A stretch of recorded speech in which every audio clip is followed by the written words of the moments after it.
everybody. Thank you for coming to the event tonight. I hope you all have been waiting for a good night, because that's what it's going to be today. There are a few announcements that we would like to make.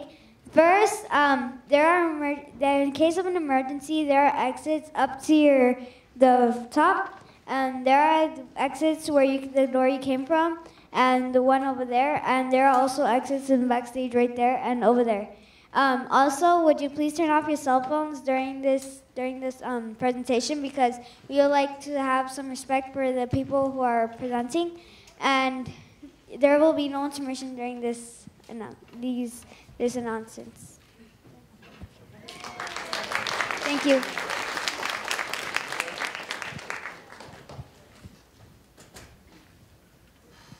Well, now I know who I am. Greetings to everybody tonight. I'm very happy to see you here, and extremely pleased to have science in the house. A lot of folks who come here see the name East Bay Center for the Performing Arts. What they might not see underneath is that our mission is to engage the imagination of young people so that they can envision and create a better life for themselves and their community. At heart, human beings are said to be one of the limited numbers of species that have the imagination to look ahead into the future. And the idea that human beings have the capacity to spend a lot of time experiencing life and then noticing patterns and then paying very, very, very intensive attention to some of the parts of those patterns, and the inquiry and the imagination that goes into that inquiry is something that we, at least some of us, like to think is a place where scientists and artists who make their living are at home. We know that higher skills in mathematics and today modern science, the use of big amounts of data, tremendous amounts of data are very important. And yet, the fundamental idea of sitting down and taking a leap of imagination about what you know and about what you can do and what will happen is something I think that is at the heart of what we would like our students here at the Performing Arts Center to really know and to embody. There is a gentleman who I happen to like. He's a little controversial. Antonio Damasio is his name, and he describes the human brain as something that monitors the inside of us and monitors the external world and the internal world. I like to think that human beings are really artists, are very concerned with the translation of making sense about what we understand and we're monitoring. We're monitoring not just our pulse and our breathing and how many photons or phonons come into our perception, but we're monitoring our emotions. And we're seeing how our emotions and how we feel about the world react to what we observe about the external world. So these ideas and feelings, I'd like those of you who come from the lab and the campus to understand that these understandings have informed our Young Artist Diploma program, and that is why all of our students here study classical music and African dance and music and Mexican music and dance. They study theater and they study voice, tonal languages. They learn about patterns of the mind. We don't use exactly those languages, but we ask them to learn about their capacities as a human being. And so for that reason, I'm using this first opportunity for you to be here, for us to welcome you not only with our heart, but with our mind. And we hope that the two are joined in genuinely saying, welcome to Richmond.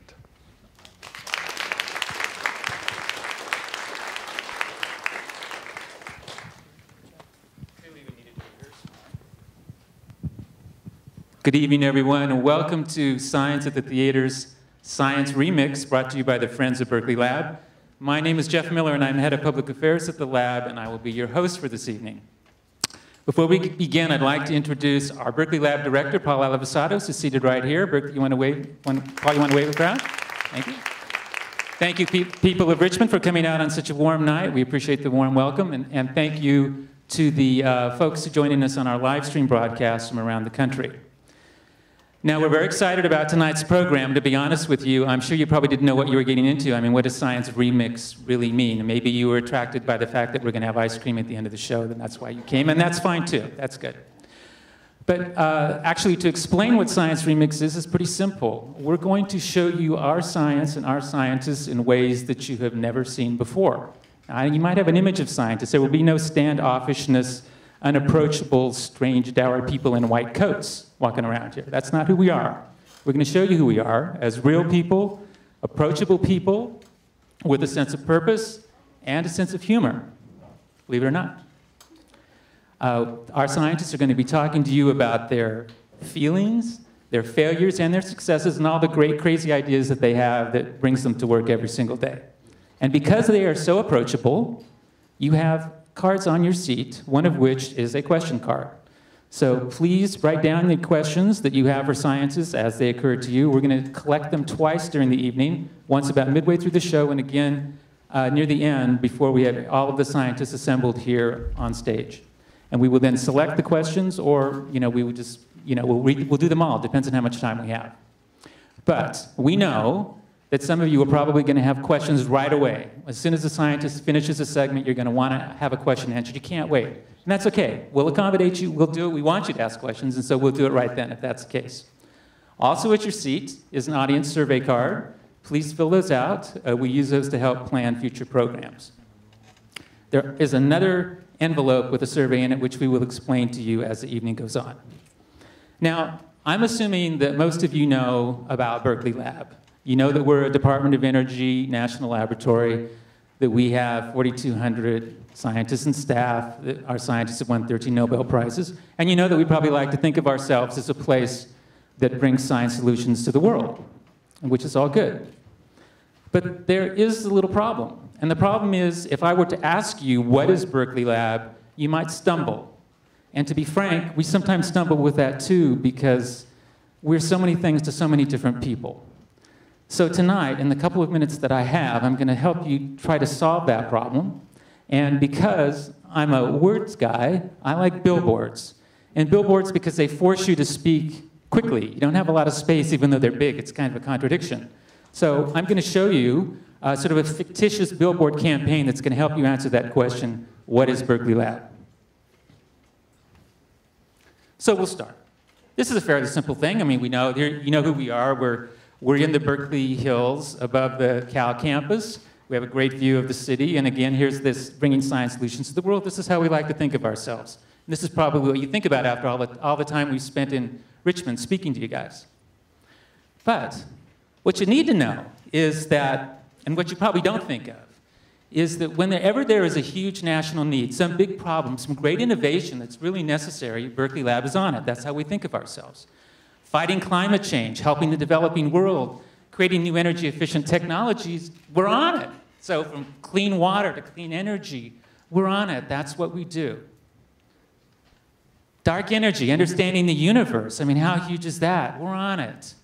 Fuels from sunlight, we're on it. I just read something today about artificial forest. We're on it. When you need more scientists in the classroom, we do it. We're on it. When we want to create more jobs or create new companies, we're on it. When there are wondrous new materials that need to be created, we're on it. That's what we do. We're also happy about what we do. Look at this picture. And the reason we're happy is because if you ask a person at Berkeley Lab, why are you there? They say, well, I really am here because I want to change the world. Oh, yeah, change the world, we're on it. Okay, we just add it to the long list. And that's what they really think. And that you see that, I think, in that picture. So the next time someone asks you, what is Berkeley Lab, a very simple answer is Department of Energy National Laboratory that solves big problems and makes new technology possible. That's a pretty simple answer, and that will suffice.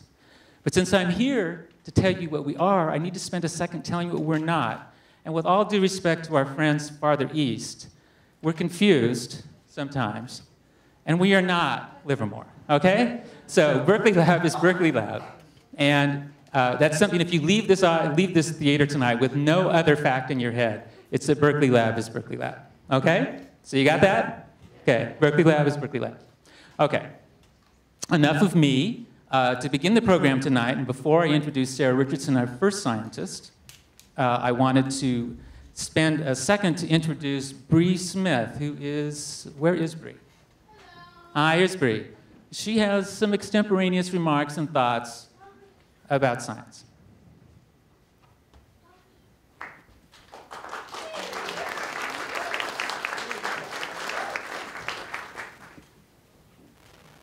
Last minute touches on it. You see that? You see that? All for you guys. All for you. I was told to write something about my questions of science. You know, I've had biology. You know, I've had physics. Paid a lot of attention, you know, but when it comes to writing spoken word in it, I was kind of conflicted, kind of didn't know really what to say. So this is what I came up with. I hope you guys like it.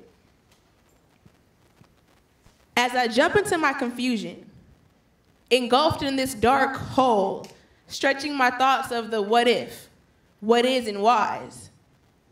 Why? Science answers this question, but does it really? Looking into the skies, I see what I know to be clouds. These cotton ball masses that float and seem to create shapes of things I know. Am I even conscious? Or am I trapped in this matrix of what I should know and believe? Pause. My animalistic reflexes are in full effect. Monkey see, monkey do. As I evolve for what I believe to be way too many chromosomes, I was naturally selected. To me, I am the definition of what I believe science is. What am I but human? Science, by Webster's definition, is the intellectual and practical activity encompassing the systematic study of the structure and behavior of the physical and natural world through observation and experiment. Maybe one day I'll be able to break that down. Questions answered, what is your definition of science? Or is it even something that can't be defined? I'm stuck between the walls. These walls that I've nicknamed question and rebuttal. I've never met answer before, so by the end of the night, I hope I meet her. Thank you.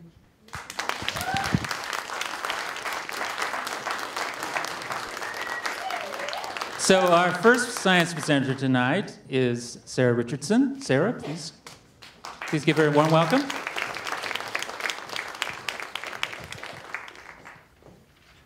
Can you hear me? Okay. Well, all right. When I was a little girl, I was a nerdy little girl. I really, really loved Star Trek. I watched this show incessantly. And if you're not familiar with Star Trek, all you need to know is that it's a science fiction show set in the future where humanity has joined this kind of spacefaring United Nations made up of non-human aliens, and they're called the Federation. So the Federation is this big group of humans and non-humans, and they put their brightest, bravest members on these big spaceships that travel around space exploring, and the show follows one of these ships called the Enterprise. So the themes of the show were cooperation and exploration, and I bought it hook, line, and sinker. Little nerdy me was so impressed. And I think I'm a scientist because of Star Trek, because my favorite characters on the show were the scientists and the engineers. They were the heroes. I mean, think about it. They're seeing things that no one has ever seen before. They're solving problems that they keep running into because their captain has flown them into some kind of fix. And who has to patch the hole in the Enterprise? Or build a brand new engine from scratch out of only the things you can find on an alien planet? Or discover a cure for some space plague that Captain picked up smooching an alien? It was the scientists, it was the doctors and the engineers on the Enterprise who kept everybody together and kept them safe. And guys, I really wanted to be one of those scientists on the Enterprise. But the coolest thing that everybody on Star Trek got to do was talk to aliens. They talked to aliens like it was no big deal, all the time, just brand new life forms that they could communicate with. And that really blew my mind, because think about it, at some point, those two groups, the alien and the non-alien, they could not communicate with each other. They had to come together and find a common protocol for exchanging information, for exchanging meaningful information. And sometimes on the show, you'd get to see the process. Usually after the captain had flown them into some kind of fix, they'd be faced with an alien race that they couldn't communicate with. They didn't know what they wanted. And over the course of the show, you'd see them establish this protocol. And because it was TV and everything has a happy ending, you know, this alien race decides to join the Federation. Everyone sets aside their biases and learns something new. The humans learn a new technology or a new philosophy, and the aliens learn how good chocolate is, something that we have to offer the universe. But everyone ended up better off in the end. They joined the Federation, they came together, cooperation and exploration. So I decided I wanted to be a scientist because of Star Trek. And I just really wanted to meet alien races, but I know I'm not going to get to meet anything extraterrestrial. But luckily for me, I became a biologist because there are some very, very, very strange life forms on this planet. Things that are very hard for us to understand. The only thing we all have in common, all the life forms on this planet, that we all have in common is we speak this global language, DNA. That's the only thing we have in common. So I had to become a biologist and learn to understand this DNA. But biologists have been exploring and meeting new alien species for thousands of years.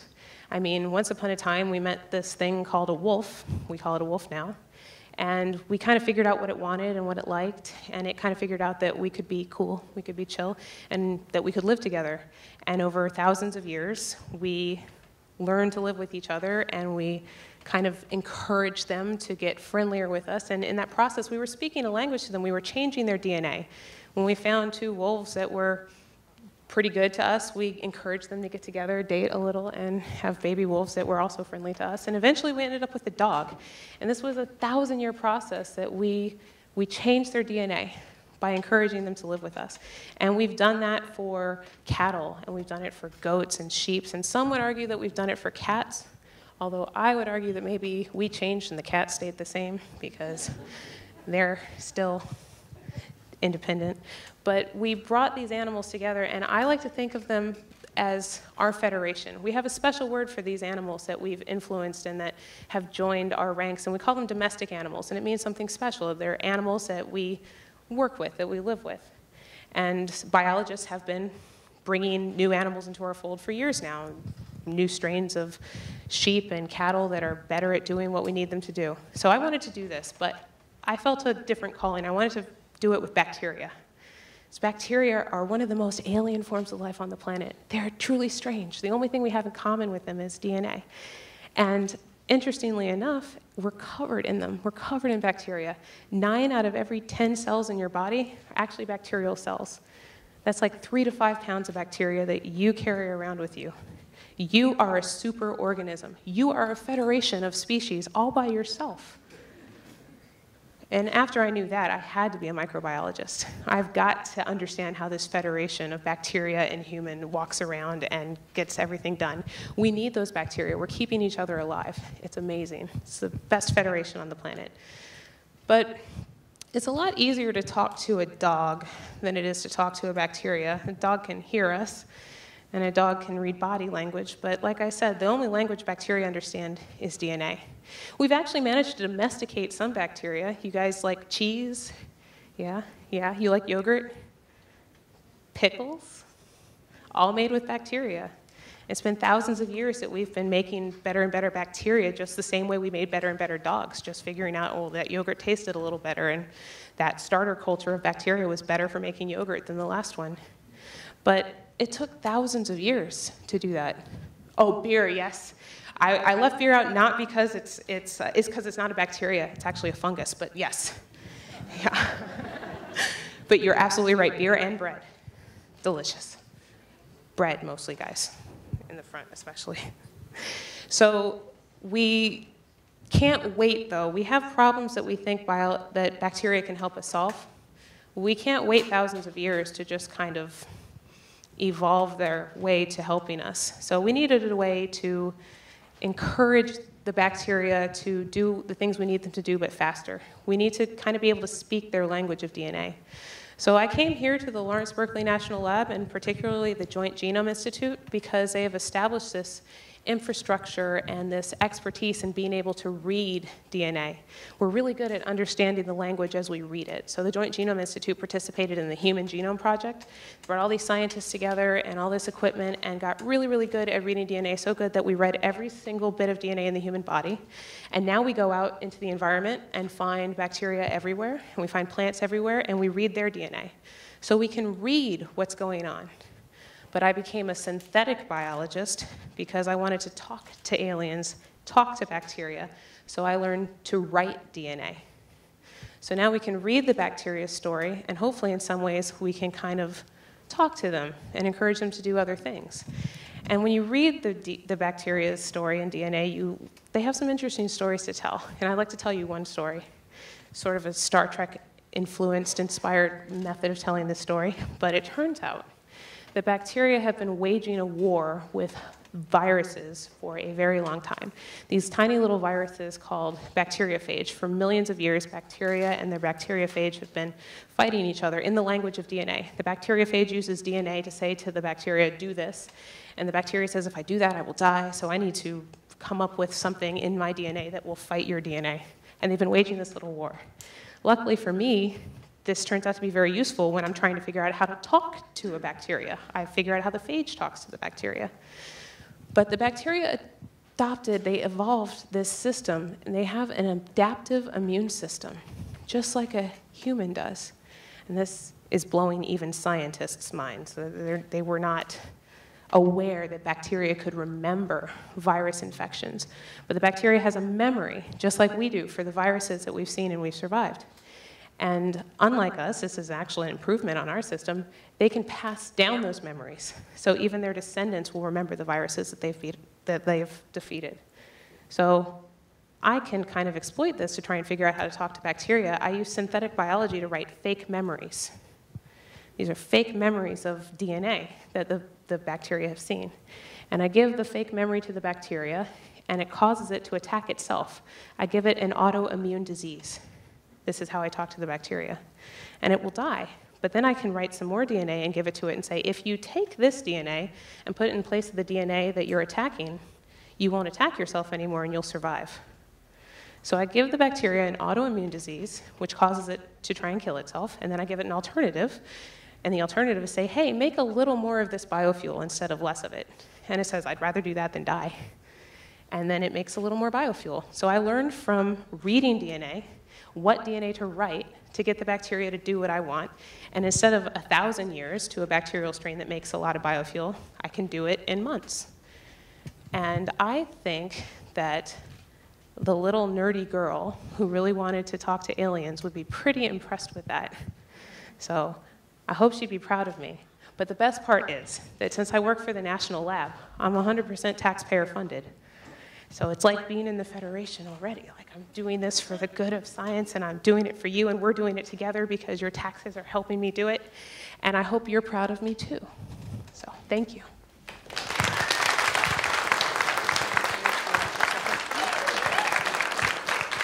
So I know I won't think of Star Trek or microbes or bacteria in quite the same way again after that. I remind you, as Jeff told you, if you do have questions for Sarah, you could fill out the little handout that was placed in your seat, and we'll be collecting those a couple times throughout the night. I do know we have about a minute for any urgent questions right now. If you have a burning question that you don't want to write down or just have to fire off right now, please ask it, and we'll have Sarah answer that now. Anybody have a question? It's hard for me to see the audience. I do have one. There was a question?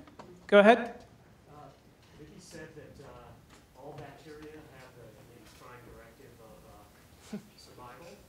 They all seem to have a consciousness. That's what they're mostly about. I wouldn't call it a consciousness, but all cells are driven, yes, to survive. The cells that make up you and me and the individual cells of a bacteria, it's about replicating yourself for every form of life. That's what it's about. Okay, thank you. We have to get to our next speaker now, and he's going to introduce us to, well, good hand for Sarah there. So our next speaker is going to introduce us to an entirely different kind of biology, and that's the biology of exercise. Please join me in welcoming Paul Williams. Thank you.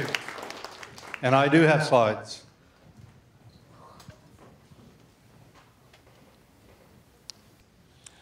So not everything that Berkeley Lab does is deeply theoretical or is about improving the future in 10 or 20 years. Some of it is about improving your life, your future, right now. Berkeley Lab is actually home to the largest study anywhere in the world for studying the relationship of exercise to health benefits. It's called the National Runners and Walkers Health Study. It includes over 150,000 individuals, men and women, who regularly exercise, mostly running and walking, but also playing basketball, aerobics, working out in a gym, and other sports. It's a unique study. 150,000 individuals. That's more than 1.5 times the entire population of the city of Richmond. It's large, and because of that large size, we were able to find discoveries that nobody else has been able to find. When we recruited these people, we asked them about their exercise levels, their diets, and their other health behaviors. And then they went on to live their normal lives. And all the time, their experiences were going to tell us about what was the type of exercise and the amount of exercise we needed to do to protect our organs, to protect us from disease, and improve our health. They have shown us that by investing in exercise early in life, we can indeed have an important health improvement later on. The people in that study were very similar to my friend here, Jeff.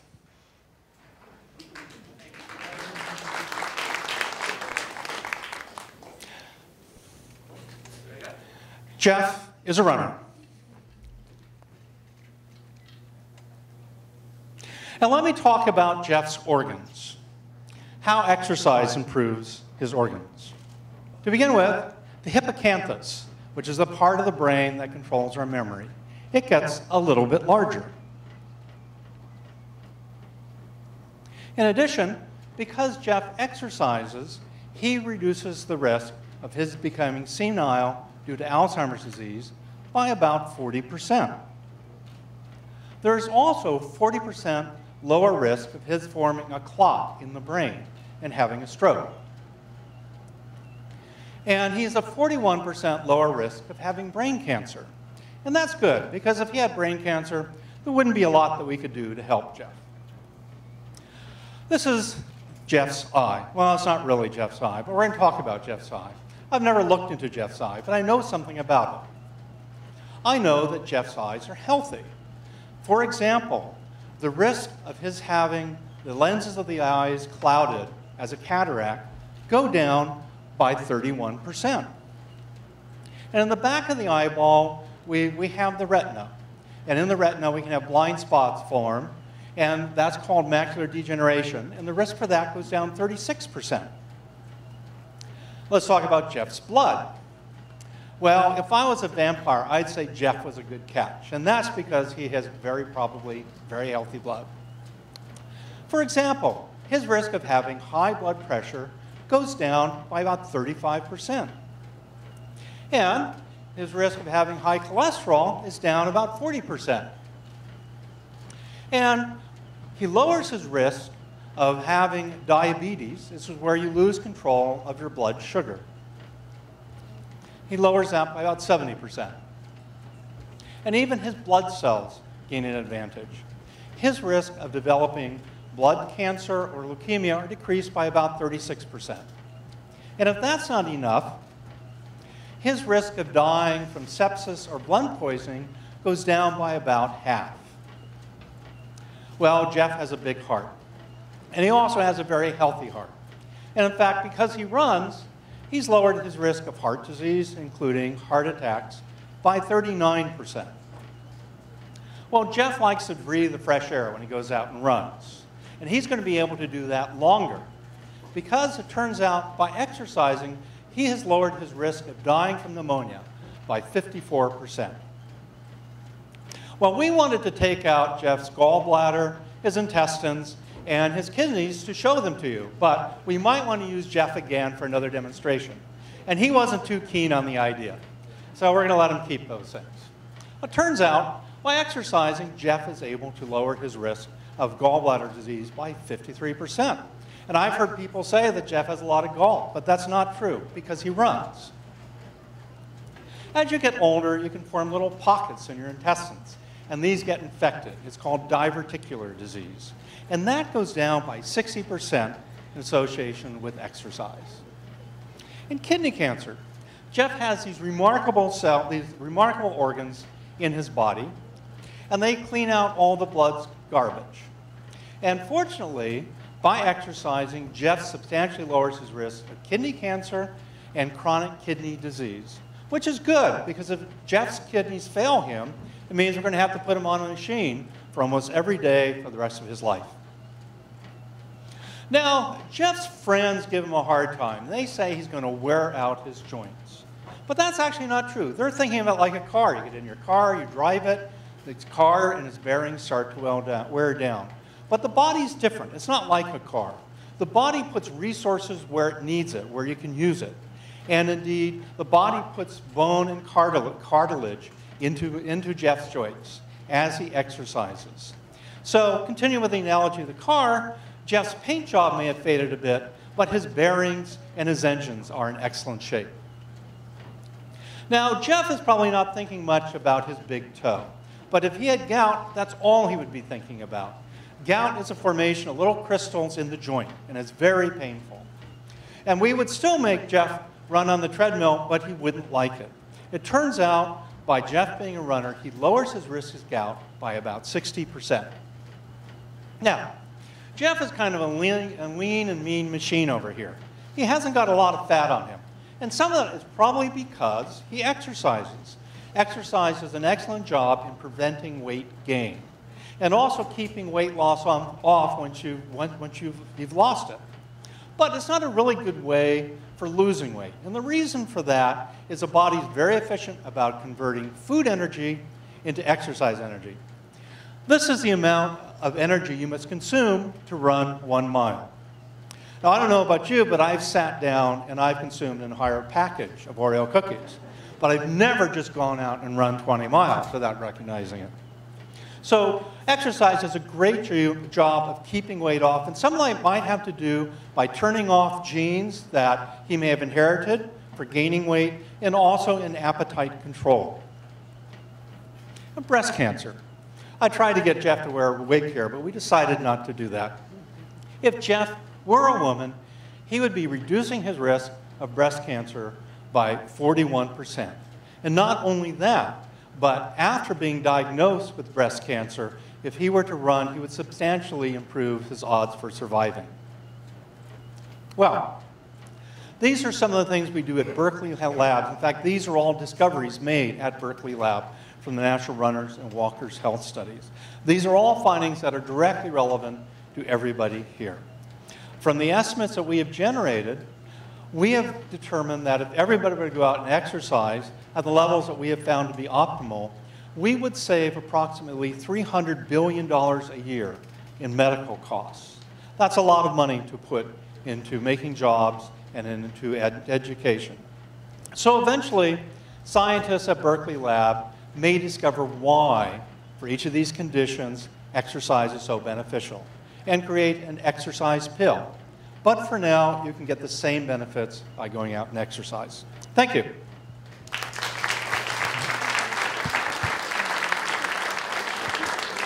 Okay, thanks, Paul, and solid effort, Jeff. We'll have to figure out how far you ran afterwards. That was good.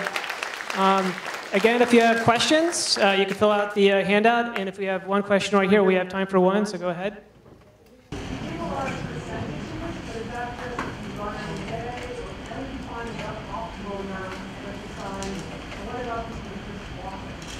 Okay, so those are actually questions we got a lot. And walking and running, for example. Well, it turns out it takes about twice as long to walk to expend the same amount of energy as running. The same benefits are there if you expend the same amount of energy. It's just going to take more time to get you there. And you're going to have to walk further, too. So what is the optimal amount of exercise? There's some studies that just say if you aren't sitting all day, you're doing something to improve your life expectancy and health. I would say there's probably continued improvements all the way up to the equivalent of running 30 miles per week. Now, if you don't want to run 30 miles a week, that's fine, because any place you are along that continuum, you're better off than being sedentary. Our next speaker is going to introduce us to an amazing new material. Please join me in welcoming Alex Zettl.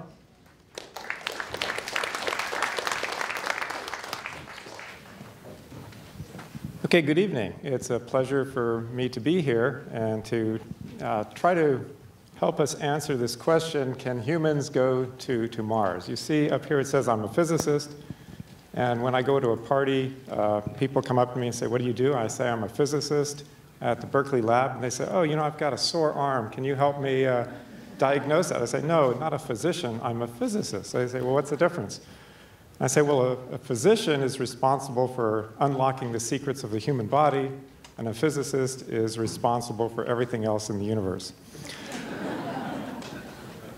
Okay, when I was a kid, this event took place. This was people landing on the moon. It was an incredible event. A huge amount of science went into that.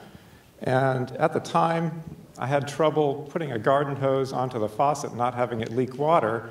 And so I appreciated how complex a problem this was, this spacesuit. If it just has a little tiny leak, all the air goes out, and these people would be goners. So that kind of technology has been around a long time, almost half a century. And so we could say, well, if you can get to the moon, Mars is just a little bit further along. Why don't we use that same technology, and can we get there? So I'd like to review that. And at the end of this short presentation, I think you'll know the answer. Can we send humans to Mars or not? So let's look at this question again. Can humans go to Mars? Well, yeah, sure. We've landed spacecraft on Mars, and you put 100 kilograms of extra cargo on there, and you get a human to Mars. So the answer is yes. You know, end of story. We can certainly do that. Technology exists. Now, can live humans go to Mars? That's a different question, all right? That's a little trickier. Okay, so we have to think about that. You know, we can pack some human in there, make sure once it gets to Mars, that spacecraft, the human is still alive and breathing and talking and so on. So maybe it's starting to get a little harder. But maybe we could do that. And now the next question, can live humans go to Mars and come back and still be alive? That's even harder. It really technologically gets harder and harder and harder very quickly. So let's, you know, now we're going home. We're not so sure. Let's look at the major issues. First of all, the transport vehicle. That turns out to be one of the biggest issues. You have to have enough fuel in there. You have to have the right strength. If you make it too strong, thing needs too much fuel. You can't get it off the ground here, and so on. You also have to have enough fuel left to come back. It's a long journey. It takes almost a year to get to Mars, and a similar time to come back. Radiation. There's all kinds of harsh radiation in space, and we have had studies of humans in space for quite a number of days, but that's a huge issue going to Mars and coming back. And related to that are the physiological, psychological issues. Okay, can the human body even take that under those circumstances? And can the human mind take that? You could probably get a volunteer to go and, you know, say, sort of wing it, but you want to make sure that they're still mentally coherent, and it's a tough thing. So there are a lot of issues related to that. I won't touch upon all of those. I'd like to just talk about this transport vehicle. That's sort of one of the big, major concerns, if we can even do this, if the technology exists even for that, notwithstanding all the other concerns. So if you're going to make a space vehicle, you have a bunch of elements at your disposal which can construct this vehicle.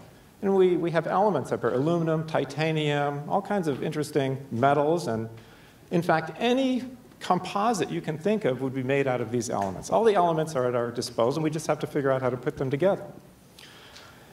So let's actually look at what NASA has come up with. NASA has been thinking about this problem for a while, and this is a sort of a technical chart.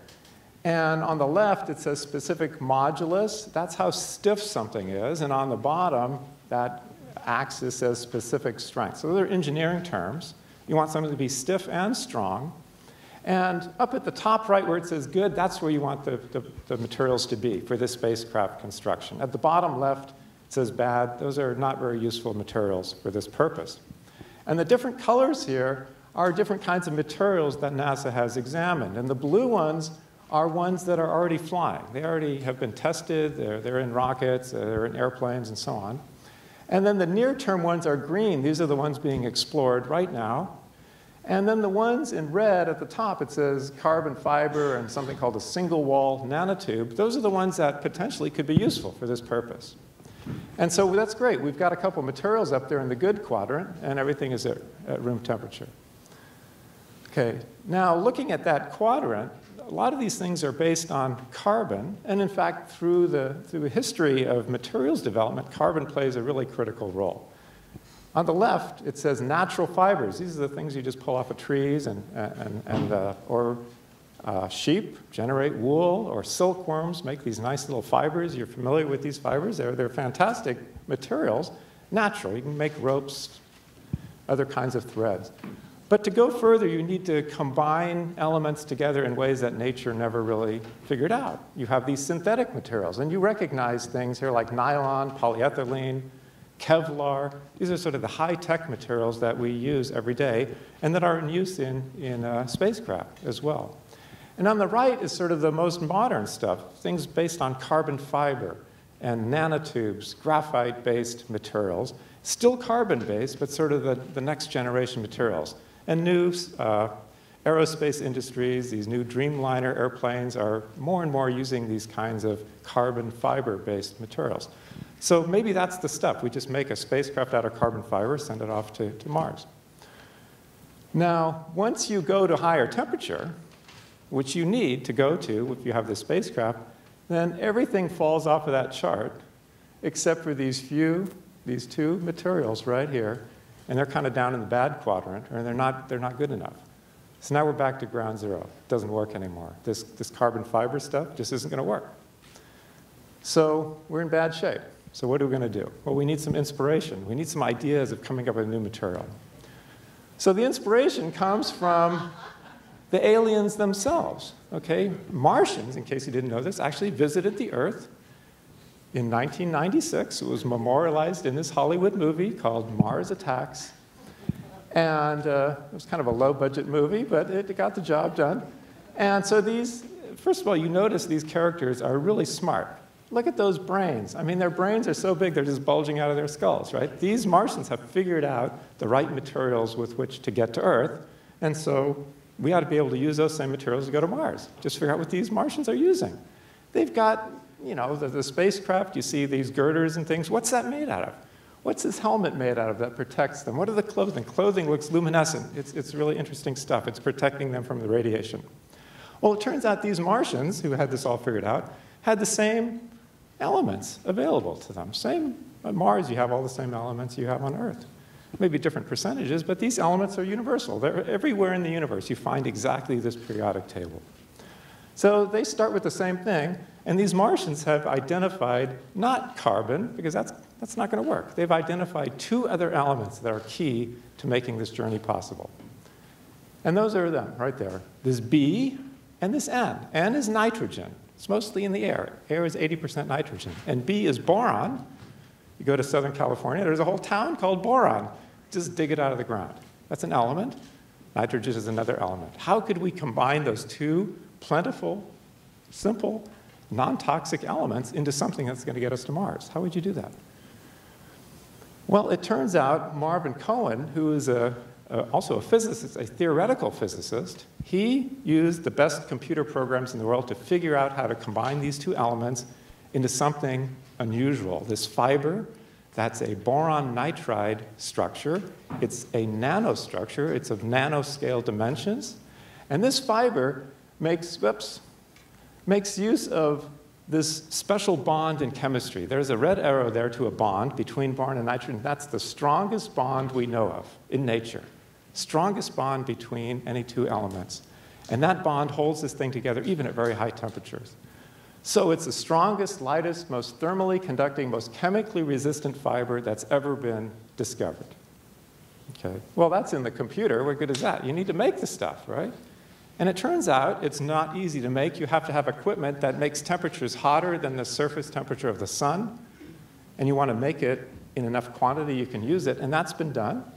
That's been done at the Lawrence Berkeley National Lab. And here's an example. There's a gloved hand holding this stuff. It kind of looks like cotton. Looks like we're going back to just pulling stuff off of trees. But those fibers are these high-tech fibers. You can spin them like wool. You can bind them together. You can put them into composites. On the right is, in fact, this weave. It looks kind of like carbon fiber, but that's a boron nitride weave of a material that you can use to make structural components. So we've got this material. It was synthesized in my lab, also at the Lawrence Berkeley National Lab, and it's a special material.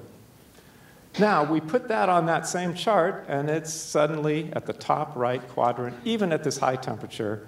So that's what the Martians also discovered, I'm sure. They also had computers. They discovered boron nitride already in 1996, before we did. But that's the material that we're going to use. So let's look at this a little bit. We've got these sort of a comparison to a bunch of properties that might be useful to engineers and scientists and people building rocket ships and so on. And it says competition. On the left, there are a bunch of materials: steel, aluminum, titanium, carbon nanotubes, Kevlar, and so on.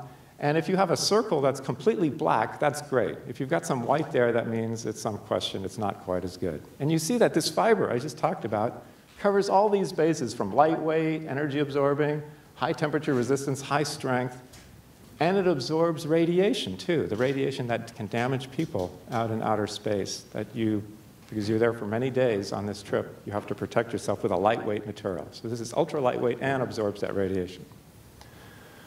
So now let's get back to this chart, which was sort of the carbon progression throughout the years. For thousands of years, humans have been advancing this. And now we're to the next step for boron nitride. And that's the material. That's sort of the material of the future for many applications, not just for space travel.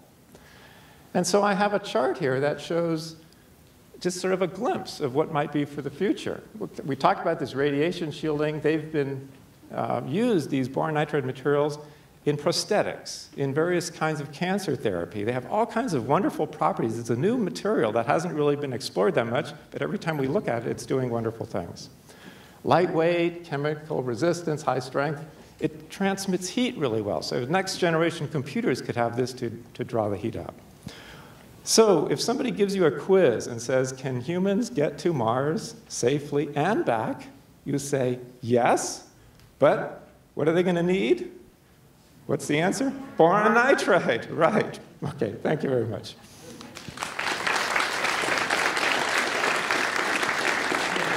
Thanks. Do you have any burning questions? Like, why does anyone want to go to Mars? Yes, sir. So maybe you've heard of the Mars One project, where they intend to send people to Mars but not bring them back. They would have to live there. Would boron nitride help them any in living on Mars? So let's repeat the question first. So it's about an expedition to Mars where people would go and not return, correct? Okay. Yeah, and I think the further question was, would boron nitride help them live there safely on Mars? Well, first of all, there are a number of people I'd like to send to Mars on a one-way mission. Why are you pointing to me? I'm not going to name names. Anyway, the answer is yes, because you'd want to transport structural material there to build a dome or whatever you need to build, and it would have to have many of the similar engineering requirements, lightweight, radiation protection, that you would have for this spacecraft. There have been people who volunteered already and said, if you're going to have a mission like that, I'd love to go. But you'd want to ensure that they are protected even when they get there. So the answer is yes. Any other burning question? Ooh, yes?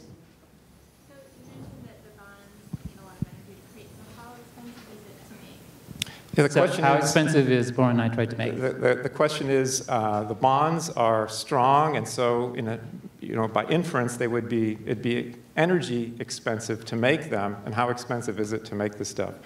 The answer is, it's not free. Nature would have done that a long time ago if it were free.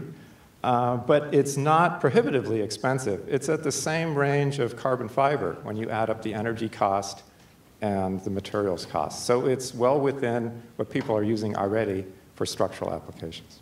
Okay, so I have a question for the kids in the audience. How many of you are interested in going to Mars? Raise your hands. Anybody? Nobody?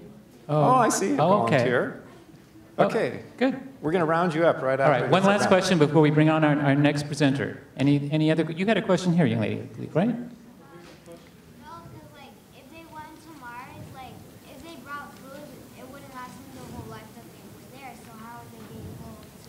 That's right. That's a great question. The question is, if you send people to Mars, there's no food there, so how are they going to do that? Because they have to eat. Well, from the previous talk, they're just going to take a whole bunch of Oreo cookies along and to keep them going, and no messing with the treadmill. That'll use up too much energy. So you'd have to take the food with you for that trip, and that's not prohibitive. The weight penalty for taking food for, say, a 2-year journey is not that bad. Mariners used to do that. They'd go on ships for a whole year or something and have a lot of food along. The problem is if you want to stay there, how do you get the food? So you'd have to have a way of growing food, the way we grow food here on Earth, with seeds and plants and soil and water. And that gets complicated, but that would be one of the things you want to do, have a sustainable ecosystem on a different planet modeled after what we know about the biology and the plants that we know about here on Earth. And we do that to help us have a continuous source of food. Thank you, Alex. Okay, thank you. Give it to Brett. So our next presenter is Brett Singer. And he's going to tell you about that mysterious envelope that you have at your seats. Great. Hi. Wow, those are bright lights. So indoor air quality scientist, how many people here spend any time indoors? Great. Term indoor air quality, anybody heard that term before? A few of you, great, okay. For those of you who haven't heard it, you can probably figure out what it means. It's the quality of the, oh, thank you. Quality of the air indoors. So right now, we're indoors, we're breathing. Turns out that we actually spend a lot of time indoors. I'm going to tell you a little bit about that. And I also get the pleasure of introducing Berkeley Lab's first citizen science project, which has to do with indoor air quality. So that's what I'm going to do over the next few minutes. Hopefully, you'll find that interesting, and then you'll participate. So indoor environments, as I said, we spend a lot of our time indoors. This includes spending time, of course, in our homes, but we also go to school, we work in offices, we go shopping in the supermarket, maybe we eat at a restaurant occasionally. These are all indoor environments. Even places like airports and buses, those are indoor environments. So we spend a lot of time indoors, about 90% of our time on average, some people more, which means that we're breathing most of the air that we breathe while we're indoors, which also means that most of the air pollutants that we breathe happen while we're inside. So if we can understand how those pollutants get inside, and if we can manage those pollutants, and we can provide healthier air for people and improve health. And that's kind of the goal of my group and my own research. So one of the cool things about being indoors is it can help protect you from the outdoor air. So when there's really bad outdoor air, staying inside is protective. And that has to do with the nature of how pollutants get removed or get stored when the air moves inside. Okay, and even forest fires is a form of outdoor air pollution. You may have heard when there are big forest fires, the authorities tell people to stay in their homes. One of the other cool things about being inside buildings is that we can run the air through filters to help remove some of the pollutants to make the air even better. Of course, there's a flip side. And the flip side is that there are pollutant sources indoors, and we need to pay attention to those. So, of course, everyone knows smoking is really bad. Cigarettes are a terrible pollutant source. We should not have smoking indoors. Thankfully, we have lots of places now that are smoke-free, so we've gone a long way there. But it turns out that even something like a candle produces some of the same pollutants that are in a cigarette. And some other products we think of as being pretty innocuous, like cleaning products, personal care products, even art markers, can, not always, but some of these products contain chemicals that if they build up to high levels can be irritants or otherwise unhealthy for us. So a lot of what we do in indoor air quality is we try to understand which of these products have dangerous chemicals in them, how much we can use them, and then what are some of the controls that we can use to make sure that they don't build up to high levels. And one of the big ones is ventilation. I'll talk a little bit more about that in a moment. So this is one that's surprising to a lot of people. Cooking. Cooking is a pollutant source. What can be wrong with cooking? Cooking is great. I cook. I love to cook. Before I even get into this, let me tell you, please, please, please, cook. Enjoy cooking. Eat good food. But you have, little speaker here, you do have to pay attention when you're cooking to make sure that you provide good ventilation. And I'll talk about that too. So why do we need to provide ventilation when we're cooking? Well, it turns out that gas burners, gas is in general a pretty clean fuel source. And when everything's going well, mostly if you're burning gas, you're producing carbon dioxide and water vapor. That's actually what we produce too. We burn fuel and we produce carbon dioxide and water vapor. So the sources of carbon dioxide and water vapor in your home are mostly you. But if you cook, you're going to produce these things as well. Not a problem. But that nice gas flame there can also produce carbon monoxide, which is not so good for you. It's almost definitely producing some nitrogen dioxide, nitrous acid, formaldehyde, and these very, very, very tiny particles called ultrafine particles, which have the pretty interesting property that they can move through your body and get into places that bigger particles can't. So these are foreign particles that get into your body and move around, get through the blood-brain barrier, and potentially do some harm. And there's more and more evidence that they do harm. So there are pollutant sources there. The electric burners, including that toaster down there, are generally better, but they also produce ultrafine particles, so they're not home free in terms of their safety. And then the cooking can also produce additional chemicals, including, I have up there acetaldehyde as an irritant. Acrolein was actually used as a nerve agent. So when you're frying oils, acrolein is one of the byproducts of that. Again, generally in very low levels, but if you have a very tight house and you're not ventilating, and you're doing a lot of cooking, those pollutants can build up to levels that are not good for you. So how not good for you is it? Well, we recently did a study because we had this question. So, okay, you produce these chemicals. Does it really ever matter? And it turns out it does. So what we did is we used a computer model that simulated the pollutant emissions from gas burners. We measured in the laboratory emission rates from gas burners. And then we got data on how much people cook, and we had to make some estimates of things.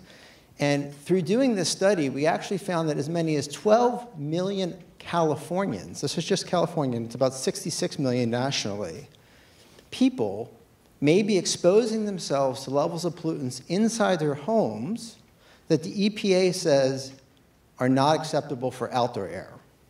Now, when those levels are exceeded outdoors, the state has to send a plan to EPA. Like in California, because of the problems we have in Los Angeles and Fresno and places like that, California has to tell EPA how it's going to clean up the air, the outdoor air.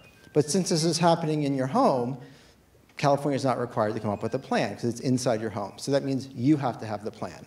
So basically, the idea here is if you're cooking, and the key word here up top is without venting or without ventilation, that's when you have problems. So we've done a lot of research to understand how we can provide or how we can help people provide good ventilation in their homes so we don't have these problems.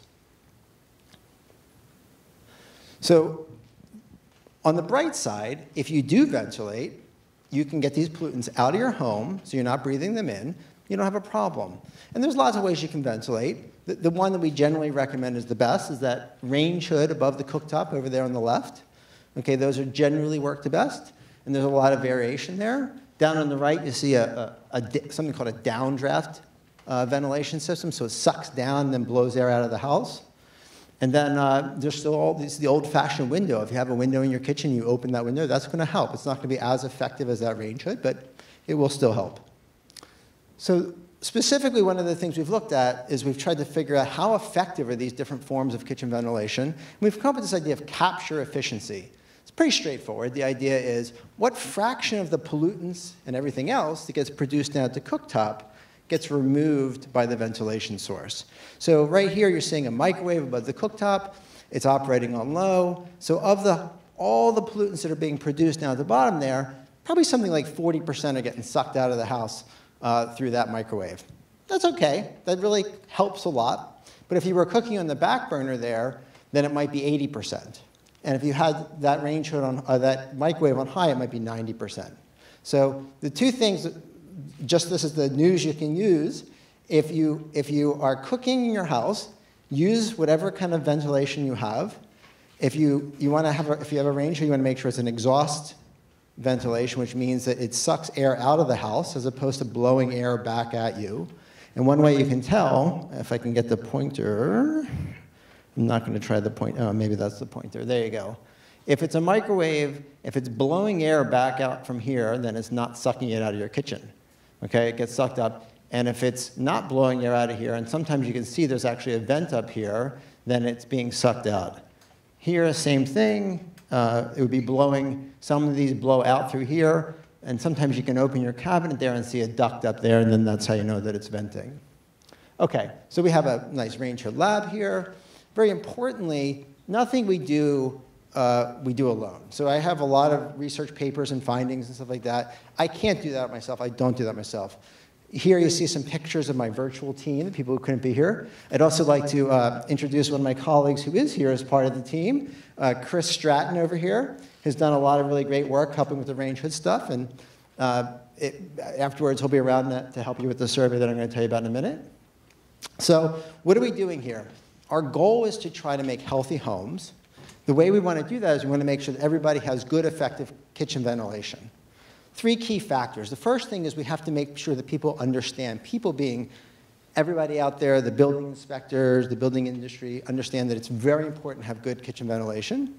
Second thing is we need building codes to require it, and we need product standards so we know that the products work.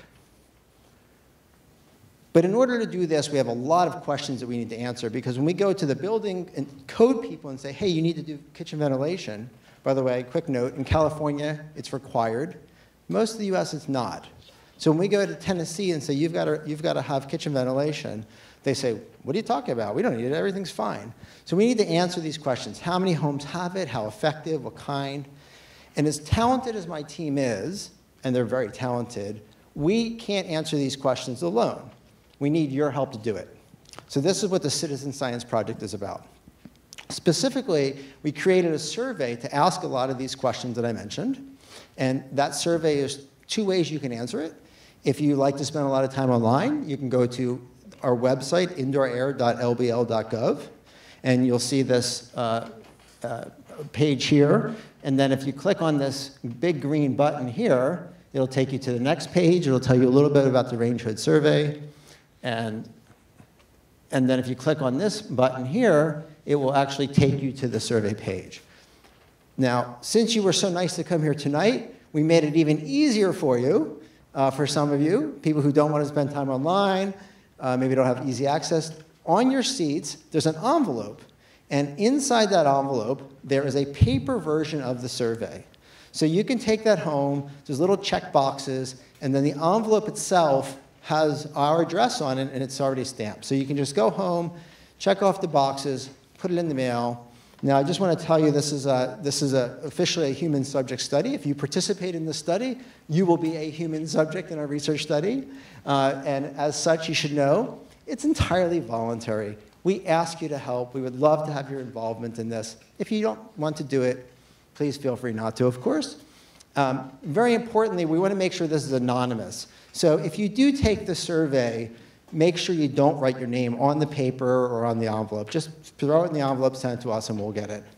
If you have any questions, there's a website there, there's an email address, and there's also a phone number. So feel free to call. Feel free to ask me any question. Do I have a minute or two to answer questions? Yes, are you done? I'm done. That's it. That's it. Okay, Brett, stand here in the light. Come here to the light. Okay, so do we have any burning questions? Yes, gentleman right here.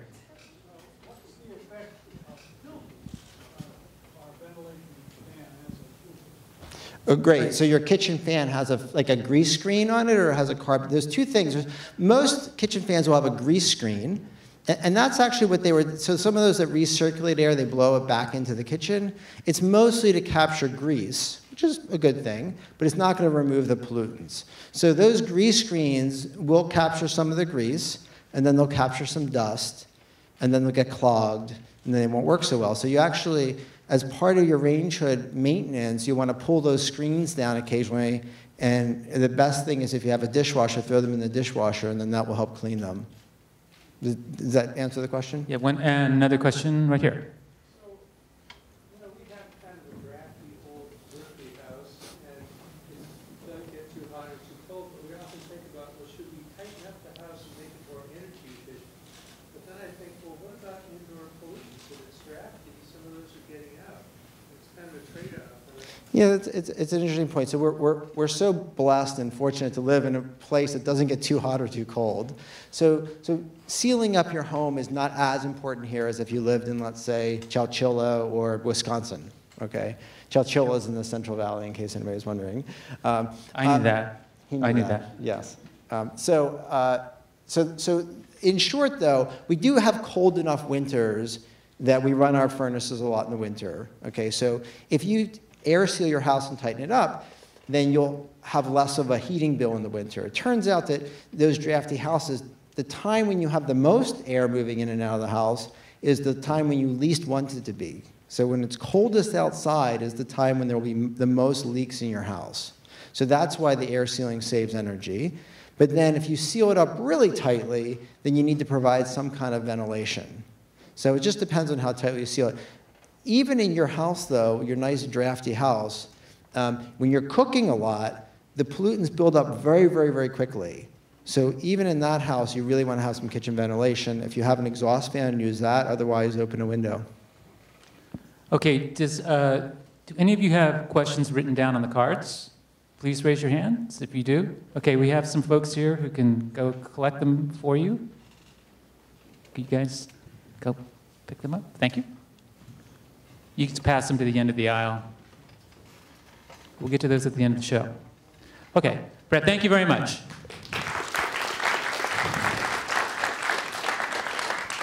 So our last Berkeley Lab presenter of the evening is Ashley Gibb. Please welcome Ashley.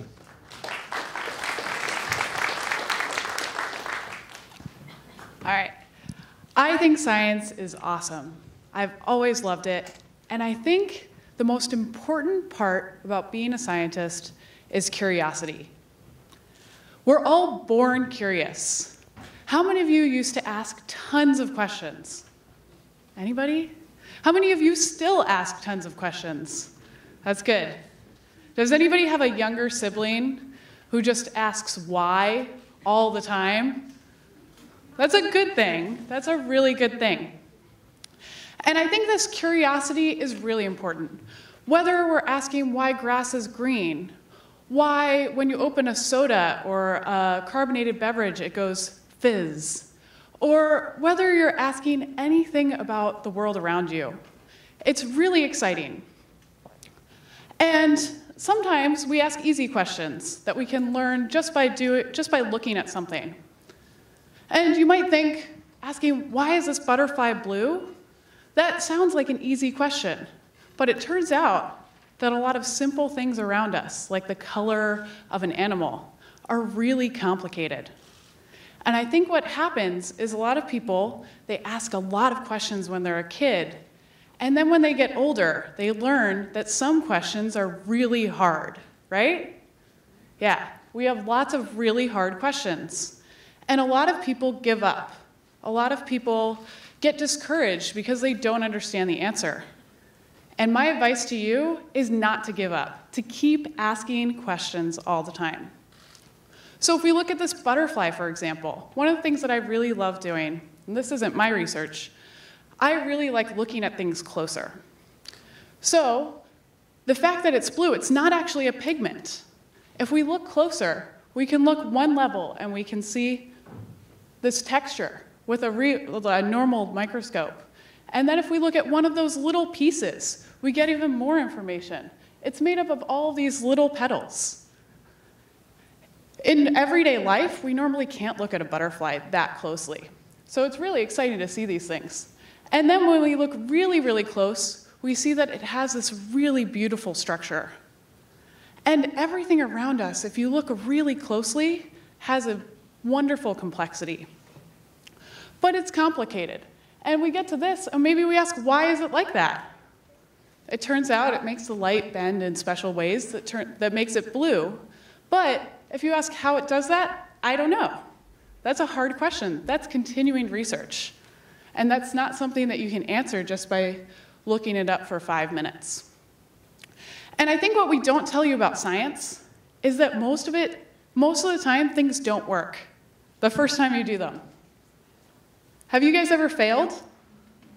Yeah, everyone fails. We always tell you when science works. We had this wonderful discovery, we understand the world. But a lot of the time it doesn't.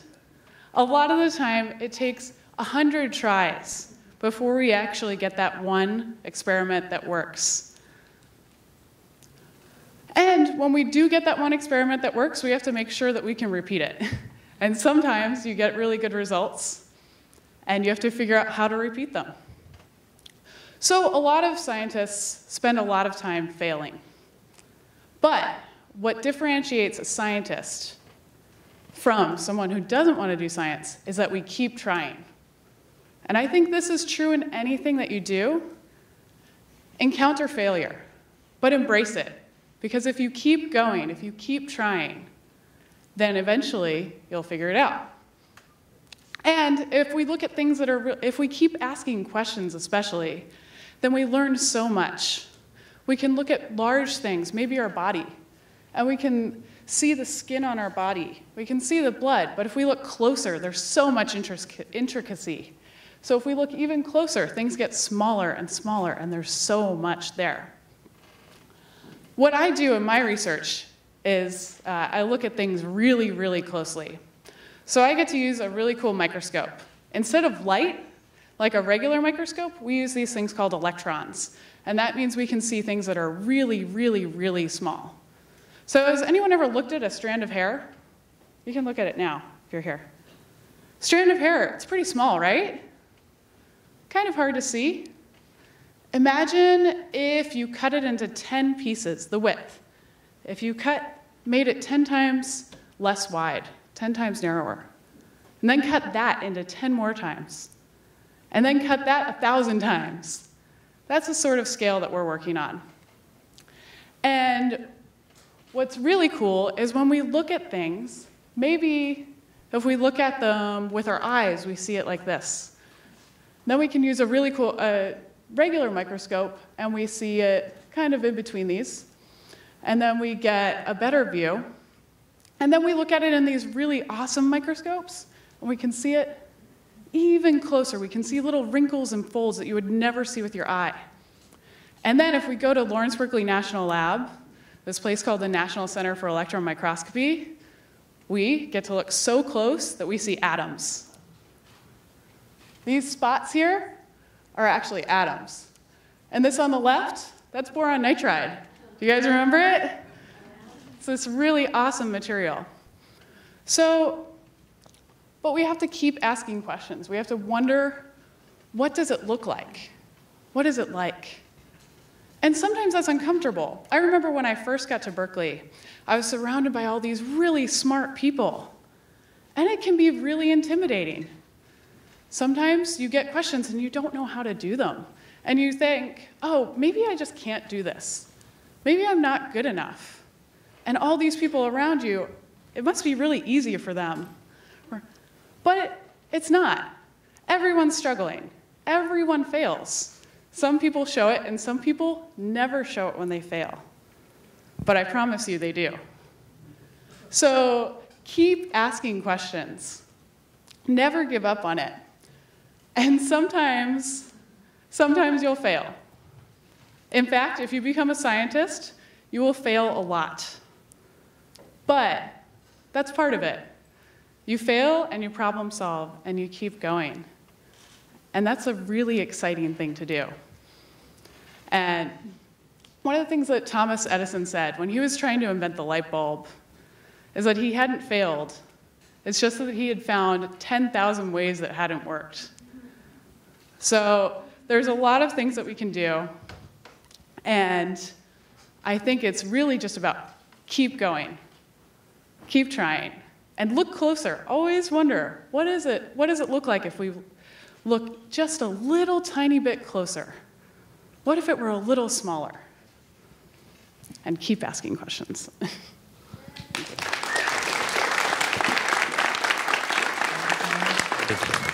So any burning questions for Ashley? Oh, there must be some. No? Okay, well, we'll save it for, oh, yes, there is one way up there. Sorry? Oh, she asked, what is an atom? That's a really great question. So, if you have stuff, everything around you, it's stuff, right? Now, if you break that stuff up into a really small piece, in fact, if you break it into the smallest possible piece that we can break it up to, where it's still that same stuff, that's what an atom is. It's one little teeny, teeny, teeny, teeny, teeny, tiny piece of stuff. And every single thing you see, everything in the universe is made of atoms. You are made of lots and lots and lots of atoms. So. Thank you for the question. Okay, we're going to have the scientists assemble in 1 second, but before we begin that part of the show, I believe we have an East Bay Center student. Yes. Oh, here you go. Who is going to comment and reflect upon our little journey this evening. This is Naomi Campos. Please give her a warm welcome.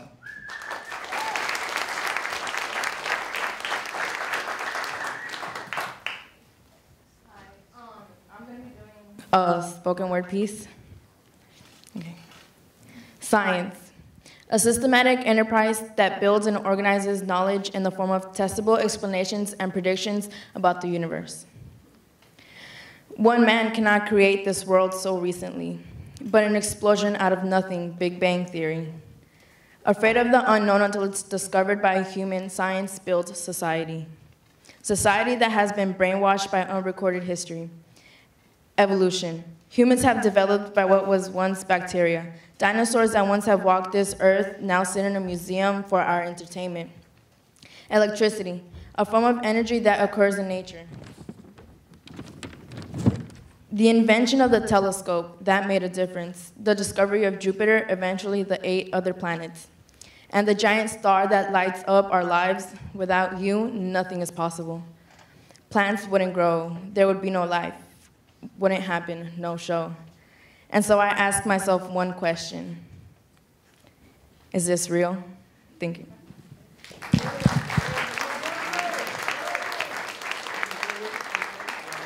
Some chairs on stage, and we will have our scientists sit here, and we can take some questions live, and we have some questions from you guys. Okay, well, let's start with Mr. Williams, the exercise guy.